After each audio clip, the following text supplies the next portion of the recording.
Abra comigo o Santo Livro no Evangelho de Mateus.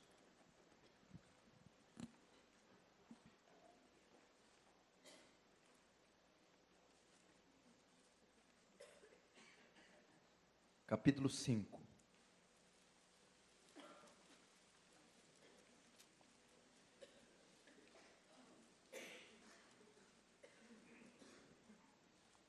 Mateus capítulo 5. Antes de lermos aqui, eu quero agradecer mais uma vez pela honra e o privilégio de estar aqui, cooperando com essa obra. Agradecer pela abertura que o pastor Ival tem dado. Hoje eu também estou fazendo o lançamento do meu livro, O Perfil do Verdadeiro Cristão, e ele cedeu gentilmente o espaço e o tempo aqui para fazer o lançamento. E foi feito o prefácio pelo reverendo Hernandes Dias Lopes, que contribuiu muito para o valor dessa obra, e eu espero poder contribuir para a igreja brasileira com essa ferramenta, que vai resgatar o perfil do verdadeiro cristão. Então, no final, está aqui embaixo ali, foi feito um standzinho ali, para a venda do livro. Eu estarei assinando, caso você queira trocar uma palavrinha. Estarei ali, não tenha pressa, hoje é domingo, você pode ficar aqui mais tempo. Você tem 4 opções hoje: sair daqui e ver o Gugu, sair daqui e ver o Faustão, comer maionese na casa da sogra, e a 4ª opção é comprar o livro. Eu acho que é a melhorzinha das 4, né? Então fica aí com a gente, tá? Então é uma honra estar aqui, um privilégio. Então estarei hoje também à noite, às 19 horas, 7 da noite, e amanhã no Conexão com Deus, às 8. Estou quase um presbiteriano. Eu não saio mais daqui. Então, você que é cupim de igreja, quer vir em todos os 3, está aberto. Como eu amo estar na casa do Senhor. Quando eu cheguei mais cedo, vi que o reverendo estava ministrando, corri para assistir, que é um privilégio ver esse homem ministrar a palavra. Como conversamos um dia, nós quase não sentamos para ouvir, a gente só fica pregando, e às vezes é bom a gente, como Moody disse, como é bom ir até a Inglaterra e ver a doce doutrina do Sr. Spurgeon. Então Moody, quando podia, assistia Spurgeon pregar, e isso é para nós, para mim, um privilégio. Então, hoje à noite, hoje às 15, tem um culto aqui, à noite às 19, e amanhã estarei às 8 no Conexão com Deus. Eu peço para você convidar as pessoas. Pastor, mas eu convido, não cabe aqui. O conselho da igreja só vai ser convencido a alugar um templo maior quando começa a sair gente pelas paredes. Então não para de vir, porque você não acha lugar para parar, lugar para sentar. Venha, insista, que aí nós vamos ampliar as instalações e quem sabe ter a maior igreja reformada do Brasil em São Paulo, capital. Amém? Quem crê nisso? Então você ora e contribui, viu, meu filho?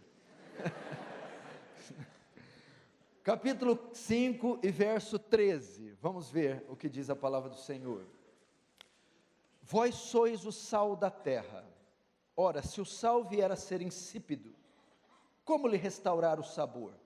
Para nada mais presta, senão para, lançado fora, ser pisado pelos homens. Fecha os olhos, só mais uma rápida oração.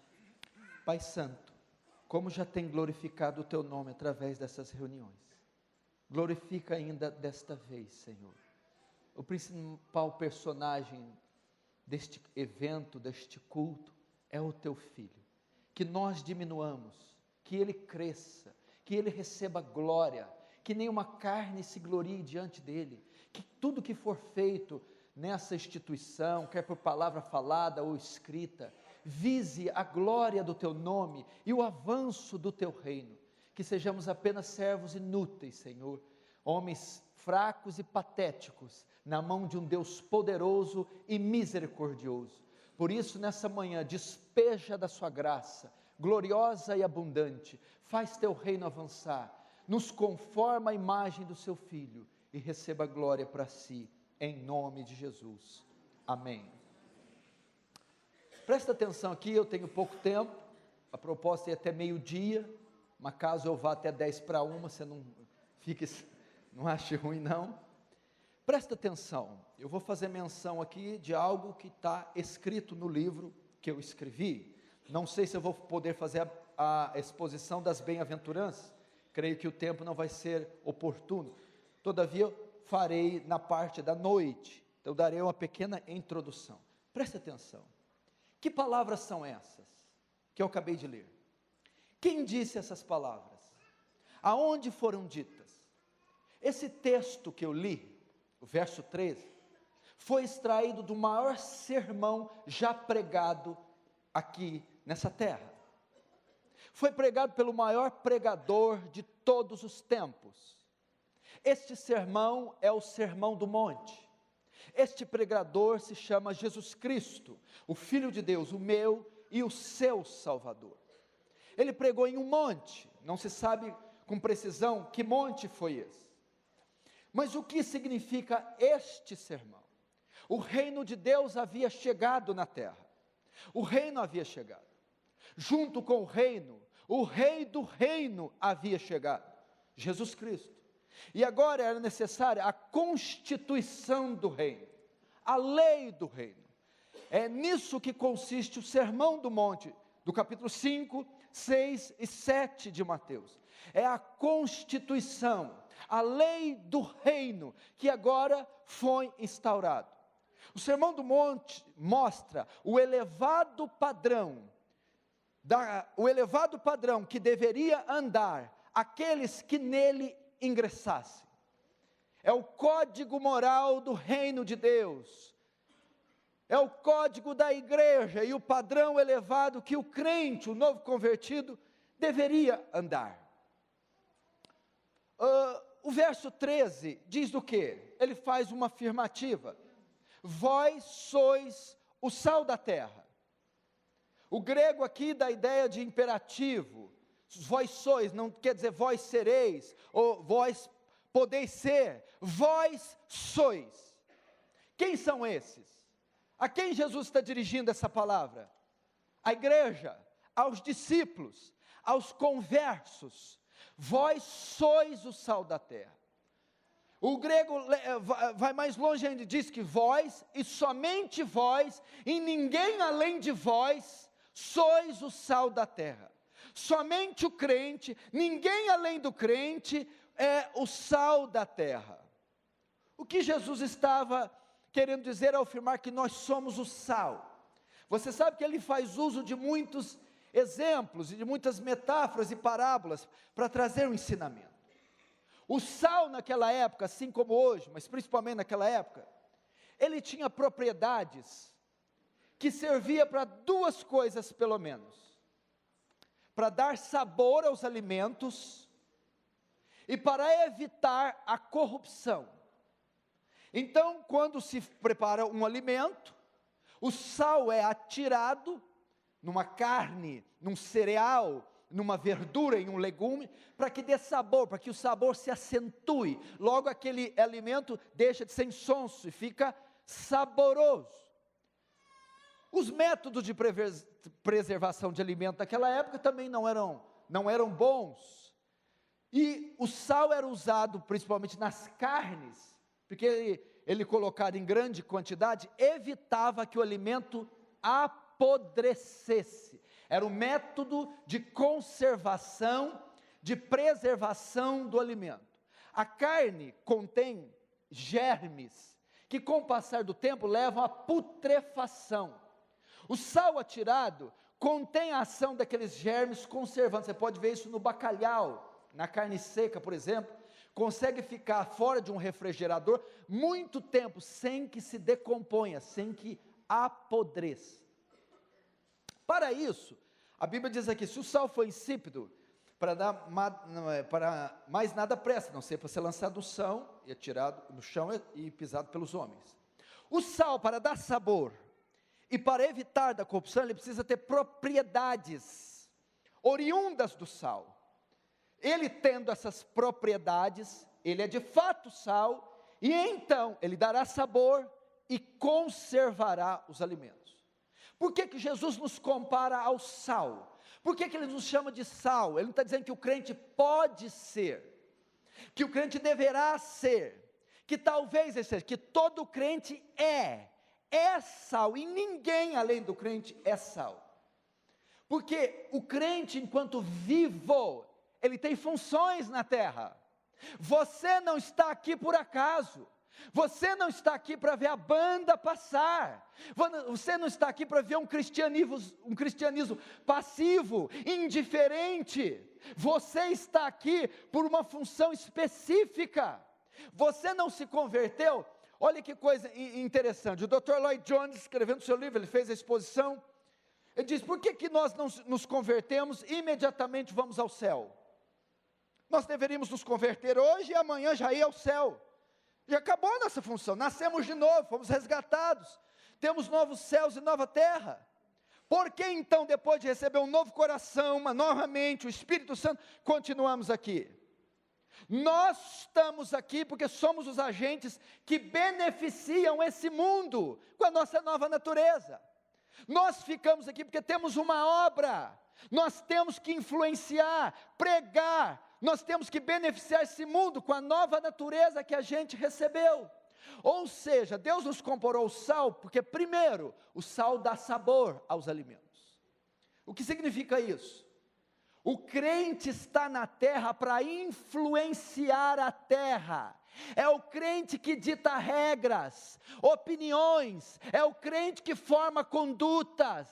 É o crente, ele deve estar onde ele está inserido, ele deve influenciar positivamente o meio que ele se encontra. É assim com você? O sal, por exemplo, aonde o sal cai, ele dá sabor. O sal não recebe sabor. Você não lança o sal, por exemplo, no feijão, o que prevalece é o sabor do sal. Você lança numa verdura, ele não fica com o gosto da verdura. A verdura que fica salgada. Primeira coisa que eu aprendo aqui, o crente não pode ser influenciado. E sim, ele deve influenciar. O sal não recebe sabor de nada, de nenhum outro alimento. O sal dá sabor. Não podemos ser influenciados pelas tendências da moda, pelas tendências da sociedade. O crente não sofre influência, o crente exerce influência. O ímpio, o morto em pecados e em delitos, nada tem para oferecer para a igreja. Voltaire não tem nada para oferecer, Freud tem muito pouco para oferecer, Buda, Maomé, Confúcio não tem nada para oferecer, os ateus e filósofos não têm muito a oferecer. Nós sim temos algo a oferecer. Agora o que eu vejo? Os crentes são influenciados. As tendências desse marxismo cultural, ideologia de gênero, essa besta de muitos chifres, está entrando nas igrejas, pastores estão se vendendo, comprometendo suas convicções, cristãos estão mudando, sendo formados conforme o mundo. Paulo diz, não vos conformeis com o mundo, ou seja, amoldeis, sejais conformes. E muitos crentes estão sendo influenciados por mentes corruptas, tendências ateístas, tendências marxistas, a moda, a filosofia, as ciências humanas. Pastor Hernandes, eu converso com crente em Jesus, que assiste Leandro Carnal, Clóvis de Barros, Mário Sérgio Cortella, Luiz Felipe Pondé. Estão encontrando mais significado na vida. Esses homens, a maioria ateus. Agora eu vou dizer por quê. Você escuta esses homens, eles te dão dado científico, teológico, histórico, eclesiológico, psicológico. E as pessoas estão encontrando significado na vida. Aí eles vão ouvir pastor, principalmente carismático. Eles babam, rodam paletó, balbuciam palavras incoerentes e não trazem um contexto histórico, teológico, dogmático, nenhum. As pessoas estão procurando eles. Estão procurando esses homens. Se eu não me engano, Isaías 20 diz assim, consultaria os mortos a favor dos vivos? As pessoas estão consultando os mortos espiritualmente, a favor dos vivos. A igreja não, ela é sal. ela influencia. E como ela influencia? Positivamente. Ela influencia pregando o evangelho, mostrando um elevado padrão de conduta. Como ela influencia? Nosso padrão de família deve influenciar a cidade. Nosso padrão de matrimônio deve influenciar a sociedade. Nosso padrão profissional, com a nossa conduta ética, reta, honesta, íntegra, deve influenciar a sociedade. Meu irmão, ser cristão é mais do que ajuntar um conjunto de normas, regras, é muito mais do que uma profissão de fé. Ser cristão não é trocar a doutrina antes de trocar o coração. As pessoas estão mudando a doutrina, mas não estão mudando o coração. Está havendo decisionismo e não regeneração. Está havendo adesão e não conversão. Notem que antes de ingressar no reino, a Mateus 3, João Batista, o reino está próximo. Tudo bem. Como eu faço para entrar nele? Arrependei-vos. Metanoia. Só entra no reino quem passa por metanoia. Metanoia não se consegue numa piscina de batismo. Metanoia não se consegue tomando ceia, recitando os credos. Metanoia não se consegue trocando a teologia. Metanoia é novo nascimento. Metanoia só se alcança mediante a regeneração, mediante o poder do Espírito Santo, que forma o velho homem em Adão, em um novo homem, imagem de Cristo. E este agora é sal da terra, tem poder de influenciar. Você quer ver um exemplo positivo disso? De influência? John Knox, quando ele voltou para a Escócia, em 1749, a religião oficial da Escócia era o catolicismo. Alguns anos depois da volta desse homem, a influência de John Knox foi tão grande na Escócia, suas orações, que o parlamento mudou a religião de catolicismo para protestantismo. Sal da terra. Ele não recebeu sabor, ele não foi influenciado, ele influenciou. A rainha da Inglaterra, quando estava em guerra, dizia: eu não temo os exércitos da Escócia, eu temo as orações de John Knox. Isso é tremendo. Primeiro, ele influencia, ele dá sabor, ele não recebe. Segundo, qual a outra propriedade do sal? Evita a corrupção, apodrecimento, a decomposição. Meu irmão, onde tem uma igreja de Cristo plantada, o bairro que tem uma igreja cristã plantada, a sala de aula que tem um cristão estudando, a repartição profissional que tem um crente, a presença dessa igreja, desse crente, em qualquer repartição que seja, ela deve restringir o mal, restringir a corrupção. O nosso elevado padrão, a nossa honestidade, integridade, fidelidade a Deus e às Escrituras, deve inibir o pecador de manifestar a sua corrupção. Agora não, o que eu vejo é crente, está na roda dos escarnecedores. Quando o crente chega, aí que o pau come. Aí que a coisa fica feia mesmo. Crente desbocado, endividado, violento, mentiroso, sensual. Não é esse o padrão do crente. Ele evita da corrupção. Eu vou te dar um exemplo simples aqui. Professora enviada pelo cão, está na aula. Ela sabe que tem uma crente lá, aquela menininha, aquela crente. Além de nerd, é crente. E ela está passando a aula na luz. De repente, a matéria cai em um tema religioso, então ela vai zombar de Deus. A hora que ela vai zombar, ela olha para a menina, ela desiste. A presença daquela garota inibe a professora de manifestar corrupção. Recreio, está aqueles garotos falando de sexo, de pornografia, tal. Chega o jovem crente, de verdade. Quando ele chega, o Pedrinho está chegando, muda de assunto. Eles ficam inibidos de serem depravados da presença, porque sabem que aquele jovem é honesto, íntegro, tem valores cristãos. Você quer ver outro exemplo disso? Um exemplo fortíssimo? Os puritanos. Você sabia que a Coca-Cola foi criada por causa dos puritanos? Estude a história da Coca-Cola. A Coca-Cola foi originada na Nova Inglaterra, Estados Unidos. A fórmula original da Coca-Cola, a primeira, ela continha álcool. Mas a presença e influência dos puritanos era tão forte naquela época, que eles não permitiam o uso abusado, desordenado do álcool. Então o idealizador não vai vender por causa desses puritanos, tem que tirar o álcool. Nasceu xarope gaseificado de Coca-Cola. Sal. Aqui não.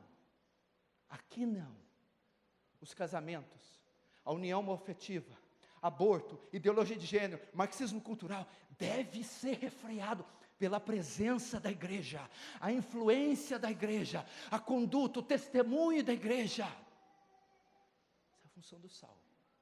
Nós temos vivido assim. Terceira coisa que aponta: o sal é um elemento distinto, singular. Então, antes de eu entrar nisso, pastor Erival, quando você faz 10 quilos de feijão, você vai temperar com sal, o senhor coloca 10 quilos de sal? Você já está pensando onde eu vou, né? O senhor está querendo dizer que uma pequena quantidade de sal tem capacidade de salgar uma massa? Sim. Por que o senhor está dizendo isso? Quando eu venho para essa cidade, eu penso, 12 milhões de habitantes, 25 em toda a grande São Paulo. Os centros, os polos de heresias estão aqui. Eu não sei onde vai parar uma cidade dessa. E eu penso, será que essa cidade pode se dobrar ao senhorio de Cristo? Será que há pregadores? Será que há ceifeiros suficientes? Somos tão pouco. Então me lembro, não, uma pequena quantidade de sal é suficiente para influenciar uma massa. 12 apóstolos viraram o mundo de pernas para o ar. Se você ler Atos, você vai ver aquela frase excepcional que diz: esses que transtornam o mundo chegaram até nós. Estava dizendo de Paulo, Barnabé, estava dizendo do médico Lucas, Silas. Poucos homens fizeram muito, porque são sal. Um crente fiel pode causar um estrondo no inferno, pode convencer multidões ao evangelho, pode mudar leis e etnias, leis em etnias. Veja o que fez Martin Luther King com o racismo. Veja o que o Dr. Billy Graham fez. Vocês já viram o documentário do Billy Graham? O Billy Graham fez a polícia soviética cantar glória e aleluia, com o machado, com a foice e o martelo no cap. Meu Deus do céu, na época de Gorbachev, um homem só. Ele, se eu não me engano, foi o único pastor a pregar na Coreia do Norte, na China comunista, na União Soviética. Um homem só. Olha que Martinho Lutero fez, um monge com algumas teses colada na porta de uma cidade do interior da Alemanha, virou o mundo de pernas para o ar. O pastor Hernandes conta um testemunho da Romênia, de um povinho ali, de um grupinho de cristãos que morreram, mas tiraram aquele país tiraram aquele país do comunismo, e um avivamento se irrompeu. Eu não sei o nome de ninguém, se era famoso, escreveu livro, se era profeta, era crente. Minha irmã, você na escola pode... Olha, tem um jovem que veio comigo aí. Esse jovem é muito piedoso, ainda bem que ele não está ouvindo para não ficar soberbo. Está estudando letras.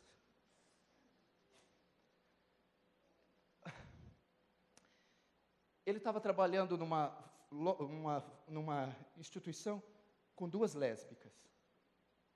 Essas lésbicas moravam junto e adotaram um filho. Ele começou a pregar para ela. E elas começaram a ver a conduta dele. Não chegava atrasado, não falava mal do patrão, não roubava da firma, porque todo mundo fazia. Pegava ele orando, lendo. Ele, olha, por que você faz assim? Porque eu sou cristão, os meus valores não permitem fazer isso. E foi evangelizando. Olha, eu trouxe um exemplar da Bíblia para vocês. Você não vai acreditar. Uma das lésbicas começou a gostar dele. A lésbica gostou dele, começou a gostar dele. A lésbica falou: desse jeito eu vou deixar de ser lésbica e vou me apaixonar por você. Por quê?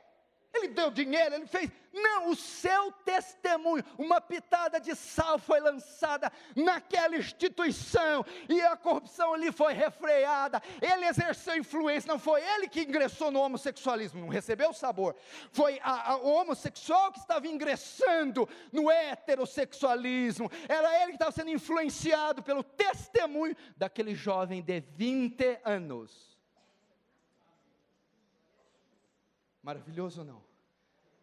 Se nós fôssemos assim, irmãos, sal da terra e luz do mundo. Deixa eu lembrar do outro testemunho que eu ia contar. Bom, vamos prosseguindo. Se nós vivêssemos assim, quem disse isso? Foi Leonard Ravenhill ou foi Charles Studi? Se nós vivêssemos como crentes genuínos, de verdade, pelo menos por uma semana, nosso mundo todo seria impactado pelas nossas vidas. Irmão, essa é a função do sal: restringir o pecado, dar sabor, influenciar, criar tendências. Nós devemos não ser um povo tímido, passivo, que se contenta com pouco. William Carey, o grande missionário, o pai das missões modernas, dizia: sonhe coisas grandes para Deus, realize coisas grandes. Nós devemos ser um povo que provoca impacto. Você quer ver o testemunho? Os mártires do Coliseu. Nero começava a sacrificar cristãos. Muitas vezes, quando colocavam cristãos no Coliseu, e a sentença era a morte, o crime era serem cristãos. Quando soltavam os leões famintos ali, para atacar eles começavam a cantar: glória, glória, aleluia, glória, glória, aleluia. E os leões iam estilhaçando, arrancando a jugular, pedaços, e aqueles crentes cantando. Outras vezes, quando soltavam os leões, eles continuavam cantando, e os leões às vezes ficavam inibidos, com medo, e não comiam, voltavam para dentro da toca. O que aconteceu? Aquele Coliseu que parecia que é um monte de corintiano e palmeirense, começava a ver o testemunho deles, e começou a haver conversões nas arquibancadas, por causa do testemunho. Que povo é esse? Que povo é esse que morre cantando, que não murmura, que não nega a sua fé? Então às vezes Nero descia, e via pedaços de corpos, ia chutando, e via que os semblantes da maioria estavam um aspecto feliz. E ele diz que a decisão: pare de matar. A frase de Tertuliano está cumprindo. O sangue dos mártires é semente da igreja. A gente está matando e está convertendo. Para de matar, não é a saída. Olha o testemunho, gente. Vai estudar os morávios, os valdenses, aqueles refugiados da Tchecoslováquia, ficaram ali no condado do conde Nicolau von Zinzendorf, e começaram a fazer cultos. E aí teve um dia, e eles iam, não gostavam, tinha que ir à força, mas um dia, numa reunião de oração, o Espírito Santo é derramado, e um avivamento irrompe entre os morávios, e eles começam a exigir: queremos 3 cultos por dia. Eles se candidatam às missões do Caribe, na África, e eles se vendem como escravos, para pregar para os africanos. Meu irmão, isso é ser sal da terra e luz do mundo. Agora, já vou encerrar, porque venceu o meu tempo. Como eu exerço essa influência? Como? Como eu restringo do mal? Como eu dito opiniões? Como é ser sal? Jesus vai dizer: se o céu vier a ser insípido, como lhe restará o sabor? Para mais nada presta. Jesus está dizendo: sal, para ser sal, tem que ter características de sal, senão não é sal. Se ele não tem características de sal, ele não pode dar sabor, nem pode restringir do mal. Ok? Quais são as características do sal? Cloreto de sódio vai. Vós sois o sal da terra. Quais são as características do verdadeiro crente?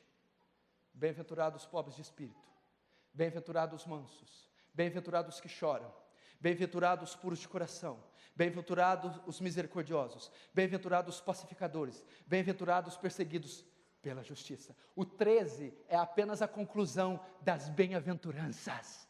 Sabe como eu influencio esse mundo? É vivendo acentuadamente cada bem-aventurança. É o pobre de espírito que não se jacta pela salvação, que não se jacta pela sua posição. Ele sabe que tudo vem dele. Nada trago em minhas mãos, somente em tua cruz me apego. Ele é manso. Quem é manso? Que não entra em disputas. Aqui não está dizendo de qualidades naturais, de mansidão, de temperamento. A mansidão aqui é que não há opulência, não há disputas por posições, disputa por cargos, disputa por ostentações. É o que se acomoda com o que tem, é o que se sujeita à vida que Deus deu. É o pobre, é humilde de espírito. Os que choram é o quebrantado. Chora por quê? Não é aquela irmãzinha que vê uma cena de novela e já chora, não é essa. É o que chora pelo estado de miséria da humanidade, pela corrupção do mundo. Uma das grandes marcas do crente é que ele não é indiferente à corrupção dessa terra, não é indiferente a essa lei de imigração que está abrindo as portas para tudo quanto é lixo ideológico, pelo contrabando, exportação de pornografia infantil, me fugiu o termo, de pornografia infantil. Ele chora, ele não é insensível. E segundo, chora pelo próprio pecado, chora pela própria condição. É igual a Isaías: ai de mim que estou perdido, pois sou um homem de lábios impuros. Quarto, bem-aventurados os que têm fome e sede de justiça. É a marca do crente, é o anelo. Quais são os anseios do verdadeiro crente? Ter uma Ferrari F50, passar 100 dias em Paris, Amsterdã, Londres, Nova York, fazer botox, lipo, conquistar os altos degraus da fama. Não, o verdadeiro crente tem fome de Deus, fome do Espírito Santo, fome por santidade, fome por estudar a Bíblia, fome por vir aos cultos. Essa é a propriedade do sal. Bem-aventurados os misericordiosos. Os misericordiosos são aqueles que são sensíveis à necessidade alheia e trabalham para aliviá-la. Não fica só no campo do sentimento. É o que vê a fome das pessoas, a necessidade física, e ele se quebranta. Mas não só se quebranta, trabalha para aliviar. Os misericordiosos é a figura de Jesus, vendo a multidão, teve compaixão dela, porque eram as ovelhas sem pastor, e disse: não, eu vou despedir a multidão sem comer, porque há 3 dias estão conosco, para que não ocorra que desfaleça no caminho. Misericordioso, como é que você fecha a porta na cara de todos e de tudo? Não vê a necessidade que está do seu lado. Isso é a marca do cristão. Bem-aventurado limpos de coração. Talvez você pode dizer, é o santo, o puro. Não, o limpo de coração tem uma conotação mais elevada. A palavra limpo de coração, que vem do grego, dá a ideia de purificação do metal. Quando você pega um metal valioso, o ouro, por exemplo, ele está cheio de metais grudados nele. Então ele precisa passar por uma purificação, ser aquecido, e aqueles metais vão sair, o ouro fica maciço, genuíno. Bem-aventurado aqueles que não possuem lealdades competindo.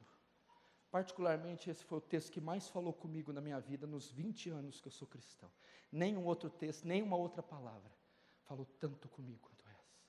Porque ele tem uma promessa que é a promessa mais grandiosa da Bíblia: verão a Deus. Esse dia eu estava meditando, é por isso que eu não vi a Deus. Lógico que eu não estou dizendo com olhos físicos, por causa das lealdades competindo. Ídolos é aquele que dá uma adoração singela para Deus. É o João Batista: eu batizo com água para arrependimento, óleo puro de coração, mas vem aquele que é maior do que eu, cujas alparcas eu não sou digno de desatar. Ele batizará com o Espírito Santo e com fogo. Esse é o puro, propriedade do sal. Bem-aventurados os pacificadores, porque serão chamados filhos de Deus. Propriedade do sal, do verdadeiro crente. Ele promove a paz onde ela não está, e ele faz ela permanecer onde ela está. Onde não tem paz, ele chega, promove. E onde a paz já está instalada, ele faz com que ela permita, com que ela permaneça. Pacificador. Mas o pacificador tem uma conotação mais profunda. O pacificador é aquele que reconcilia o pecador com Deus. É o que promove a reconciliação, a paz entre as partes. Deus que está irado contra o homem que é o seu inimigo. O pacificador é um proclamador do Evangelho. E último, bem-aventurados os perseguidos por causa da justiça. Essa é o mais simples. Eu li 7 bem-aventuranças. A 8ª é consequência de se ter as 7. Se você for puro de coração, manso, pobre de espírito, misericordioso, pacificador, se você for ter fome e sede de justiça, você será perseguido. A sociedade não suporta pessoas que se conduzem dessa maneira. Por isso, uma das grandes marcas do crente, eu fico bobo de ver que eu não encontro, ele será perseguido. Deixa eu te dizer, o mundo odeia você, a tua professora persegue, achincalha você, seus familiares ímpios odeiam você, mas não é porque você deve, é mau caráter não, é por causa da justiça, da sua integridade, da sua fidelidade a Deus. A Bíblia diz, Jesus, ai de vós quando todos falarem bem de vós. O mundo não pode nos estimar, o mundo não pode nos elogiar, o mundo não aceita a nossa aparência. Jesus diz, se odiaram a mim, odiarão a vós. De todos sereis odiados por amor do meu nome. Isso é ser a bem-aventurança, isso é ter as bem-aventuranças, isso é ser sal. Irmão, se nós vivermos essas 8 bem-aventuranças, nós então exerceremos influência sobre São Paulo e Grande São Paulo. Eu creio que um funcionário só aqui de uma multinacional pode mobilizar ela. Você viu o testemunho que está aí rodando na internet? O dono de uma grande empresa se vestiu de funcionário. É de aprendiz. Era como, o dono se vestiu de alguém que estava sendo contratado. E foi para um chefe de repartição para ele ensinar. Pegou o chefe de repartição e o homem era crente. O homem é o que mais trabalhava na empresa. Ele fez algo errado. Não, você não pode fazer isso, você vai comprometer a empresa. E o patrão vendo ele.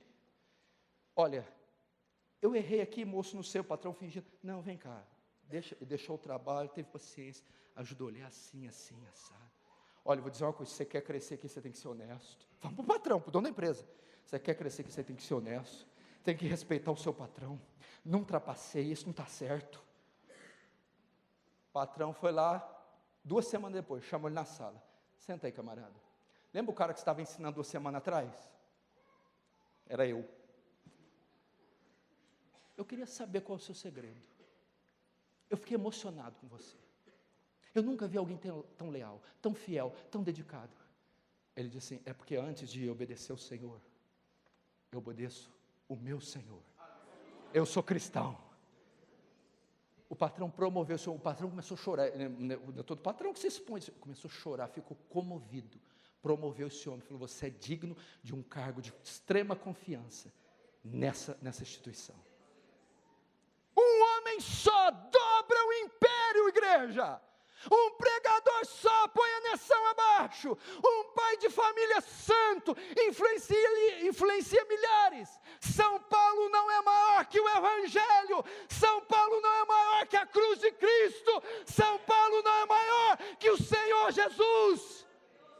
Tu és Pedro, e sobre esta pedra edificarei minha igreja, e nem marxismo, ateísmo, nem união homoafetiva prevalecerá contra ela. Teve nos anos 90 um grande pregador brasileiro, o título da sua pregação era Sal fora do saleiro. Saia do saleiro, igreja. Abra a tua boca. Impõe a tua opinião. Prega o evangelho. Mostre o elevado padrão de conduta que o Senhor te entregou. O crente acha que é povinho. Povinho. Está certo que o que o povo testemunha aí parece povinho. Você vai na igreja, eu era endemoniada, Deus tirou 7 demônios de mim, 15 caroços, estou casado para a terceira vez, apanhava, arrancou meus dentes, eu fui encontrar ele na cadeia, Jesus me libertou. O ímpio falou, eu não quero ir para um lugar desse não. Não vai. Você está doido? Ai, apóstolo, sabe? O que é isso? Querido, você estuda a história de Jonathan Edwards, da descendência dele saiu reitores, presidentes da república, senadores. John Noe começou a estudar hebraico com 6 anos de idade. Martim Lutero era professor de teologia de Wittenberg. Você estuda John Wesley, um dos homens mais inteligentes da Inglaterra. John Wesley, eu estive lá, pastor, e ele traduziu várias obras do alemão para o inglês. As pessoas falam assim, até hoje eu não sei onde esse homem aprendeu alemão. Ninguém sabe onde ele aprendeu, ele traduziu vários livros do alemão. Meu irmão, não rebaixe, não somos um povinho de quinta. Eu vou terminar com esse versículo, antes que o Arival joga a Bíblia em mim. Eu vou terminar com esse versículo. Você não é povinho de quinta categoria, gentinha, não, você é geração eleita, nação santa, povo adquirido de Deus, sacerdócio real, para que vades e pregue a luz do evangelho às nações perdidas. Vamos ficar de pé. Só o sal da terra levanta aí hoje. Começa no metrô já, viu meu filho? No ônibus, com a cunhada, a sogra, vai nela. Mas vai com amor, por favor. Eu vou fazer oração e vou estar lá no livro, caso você queira ir lá. Mais uma vez eu agradeço a simpatia desses homens, desse presbitério. Vamos juntos pelo evangelho. Vocês são nossos cooperadores. Sozinhos não fazemos a obra. Fica firme aí. Você está numa igreja bíblica, séria e honesta. Uma igreja que não quer seu dinheiro, só quer sua alma na eternidade. Vamos ser cooperadores. Agarra aqui. Logo, logo teremos um grande templo. Logo, logo você pode ser um pastor, um cooperador, um obreiro, um missionário desta grande obra. Estenda suas mãos, Senhor Jesus. Obrigado por maravilhosa graça concedida de nos fazer filhos de Deus, feitos à imagem do seu Filho. Ajuda-nos a exercer o nosso ofício de crente, sal da terra e luz do mundo, em nome de Jesus, amém.